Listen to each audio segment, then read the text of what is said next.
উফ, কি গরম, আর পারা যাচ্ছে না। আরে এই সিকিউরিটি গার্ড এভাবে রোদে দাঁড়িয়ে আছে কেন? ওর তো খুব কষ্ট হচ্ছে। আমিও তো কিছু বুঝতে পারছি না। ও তো রুমে বসে সবকিছু অপারেট করতে পারে। এভাবে তো শরীর খারাপ হয়ে যাবে। চলো তো একবার গিয়ে দেখি। Gopal, good morning sir. একটা কথা বলো তো, তোমার ডিউটি তো রুমে, তাহলে এই ঠাটা পড়া রোদে দাঁড়িয়ে আছো কেন?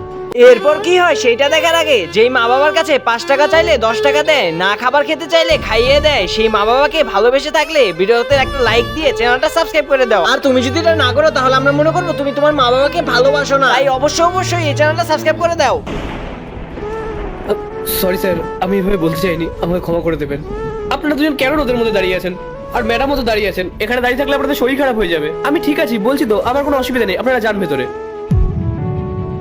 আমি এই রোদে দাঁড়িয়ে আছি ঠিক আছে, কিন্তু তুমিও তো এখানে কড়া রোদে দাঁড়িয়ে রয়েছো, তোমার শরীর খারাপ হবে না?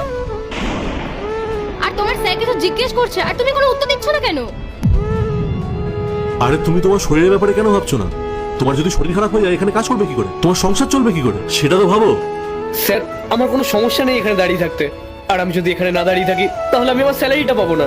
আমি স্যালারিটা যদি না পাই তাহলে আমার খুব বড় সমস্যা হয়ে যায়। নেক্সট পার্ট চাইলে চ্যানেলটা সাবস্ক্রাইব করে রাখো, যাতে পরবর্তী পার্ট আসার সাথে সাথে সবার আগে তোমার কাছে পৌঁছে যায়। তাই অবশ্যই চ্যানেলটা সাবস্ক্রাইব করে রাখো।